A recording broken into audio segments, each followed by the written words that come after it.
अस्सलाम वालेकुम दोस्तों, मैं उम्मीद करती हूँ कि आप लोग दुनिया के किसी भी खित्ते में हों, इंशाल्लाह खैरियत से होंगे। जिन दोस्तों ने चैनल को सब्सक्राइब किया है उनका बहुत शुक्रिया, और प्लीज़ अपने दूसरे दोस्तों से भी कहिए कि वो इसे सब्सक्राइब करें। और अगर कोई कॉलम आपको पसंद आए तो उसको लाइक भी कीजिए, और आपकी राय का भी मुझे इंतज़ार रहता है। और दोस्तों, आज इस कॉलम में जो बात मैं आप लोगों से करने वाली हूँ वो यूं तो हर पाकिस्तानी के लिए बहुत अहम है, लेकिन इसकी अहमियत और इसकी अफादियत बैरून मुल्क रहने वाले पाकिस्तानियों से ज़्यादा कोई नहीं जान सकता। और ये बात है पाकिस्तान इंटरनेशनल एयरलाइंस की, जिसके बारे में अभी 2 रोज़ कबल ही ये खबर आई कि इस पर जो पाबंदी आयद थी, यानी बैरूनी मुल्क परवाज़ों पर जो पाबंदी आयद थी, वो बरकरार रहेगी। ये सुनकर बहुत दुख इसलिए हुआ कि 6 माह होने को आए कि ये पाबंदी लगी थी, लेकिन इसका मतलब ये है कि पाकिस्तान की ये एयरलाइन यानी कौमी एयरलाइन अपनी मुश्किलात पर काबू नहीं पा सकी है।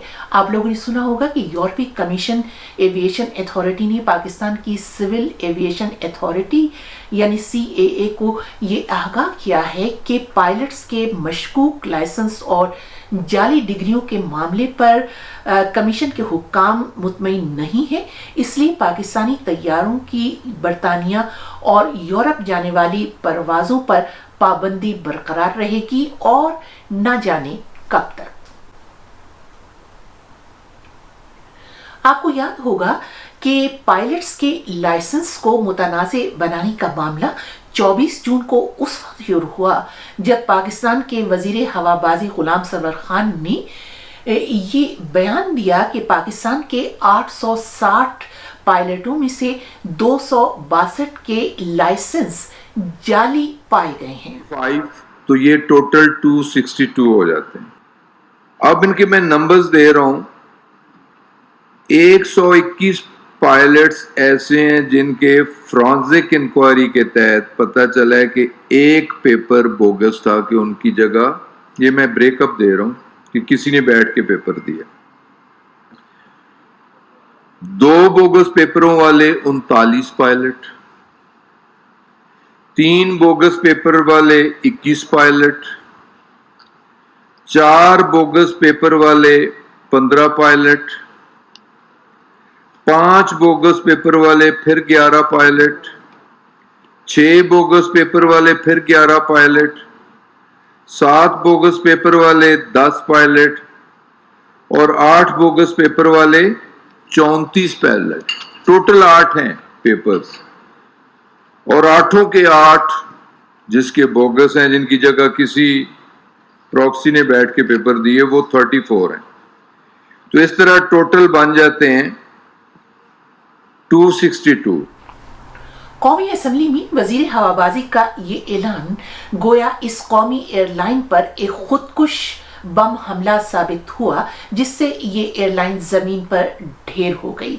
कई दिन तक ये खबर आलमी मीडिया की शायद सुर्खियों में रही, जिससे मुल्क की जग हसाई हुई वो तो अलग, यूरोप की फजाओं में PIA की परवाज़ों की बंदिश से पाकिस्तानियों को ज़ाहिर मुल्क आने के लिए जब ये परवाज़ दस्तयाब नहीं रही तो उन्हें दूसरी परवाज़ों में सफ़र करना पड़ा, और इस वजह से ज़ाहिर है कि PIA के टिकट्स की मद में पाकिस्तान में आने वाला लाखों डॉलर का ज़र मुबादला भी पाकिस्तान नहीं आ सका, और एयरलाइन को मुसलसल माली नुकसान का सामना करना पड़ रहा है।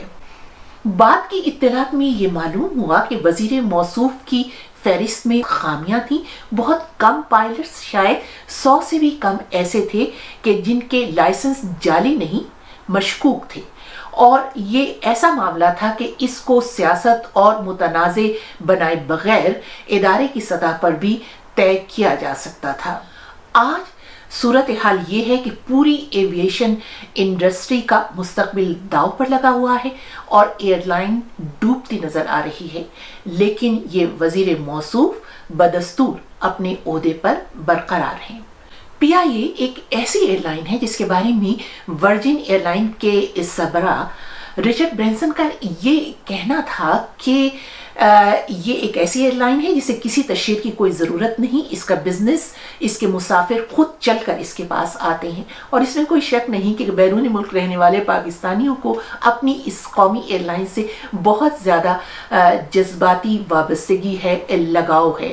میں خود بھی ہمیشہ اسی ایئر لائن سے سفر کرتی رہی ہوں اور میں نے ترجیح دی ہے اس میں سفر کرنے کو. بہت افسوس کے ساتھ یہ کہوں گی کہ میں نے اس میں بتدریج تنزلی دیکھی ہے. گزشتہ چند برسوں میں تو بالکل یہ حال ہو گیا تھا کہ اگر دوران پرواز تکیہ یا ٹانگوں پر ڈالنے کے لیے کمبل مانگا جائے تو جواب ملتا تھا سوری میڈم، یہ سامان تو پرواز میں لوڈ ہی نہیں ہو سکا، یعنی پرواز میں موجود ہی نہیں ہے. اور خود ایک اہلکار نے مجھے یہ بتایا کہ اگر دوران پرواز آپ کو بلینکٹ یعنی کمبل بغیر پیکنگ کے ملے تو مت لیجئے گا، وہ پہلے سے استعمال شدہ ہوگا. اور یقین جانیے کہ میں نے پرواز کے دوران ایسا ہوتے دیکھا جو بین الاقوامی ایویشن اتھارٹی کے حفظان صحت کی قوانین اور اصولوں کی صریحاً خلاف ورزی تھی. مگر یہ چند برسوں کی کہانی نہیں ہے. اس ادارے یعنی ایئر لائن کے انہدام میں جنرل ضیاء الحق سے لے کر تمام حکومتوں کا کردار رہا ہے، اور سب نے ہی اپنے اپنے لوگوں کو نوازنے کے لیے ایئر لائن میں بھرتی کروایا ہے. یہاں تک کہ اب بھی دوران پرواز انٹرٹینمنٹ کا ٹھیکہ کچھ عرصے قبل ہی رجسٹرڈ ہونے والی ایک غیر تجربہ کار کمپنی کو دیا گیا ہے جو کرپشن کی ہی ایک شکل ہے. 2 برس قبل ایئر لائن کا سربراہ ایک ایئر مارشل کو بنایا گیا.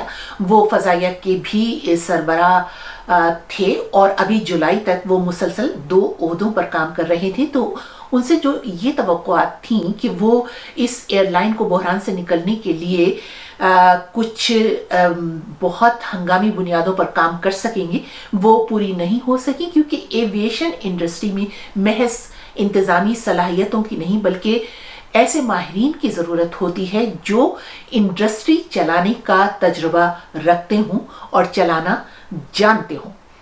اگر ملک میں دستیاب نہیں تو ایسے ملکوں سے ماہرانہ خدمات حاصل کی جا سکتی ہیں جہاں ایویشن کی انڈسٹری دن دگنی رات چوگنی ترقی کر رہی ہے، جیسے کہ متحدہ عرب امارات اور قطر وغیرہ. خود پی آئی کے ترجمان کا یہ کہنا ہے کہ سیفٹی مینجمنٹ نظام کو بہتر کر لیا گیا ہے، یعنی معیاری بنا لیا گیا ہے، لیکن جس قدر سنجیدگی سے اس انڈسٹری پر کام ہونا چاہیے تھا ویسے نہیں ہو سکا ہے. ایسے میں پھر یہ وعدے بھول جائیے کہ آپ اس ادارے کو ٹھیک کر سکیں گے. کچھ اور سوچیے، ممکن ہے کہ نجکاری اس کا حل ہو. بس آج کا کالم یہیں تک. آپ کی رائے کا انتظار رہے گا.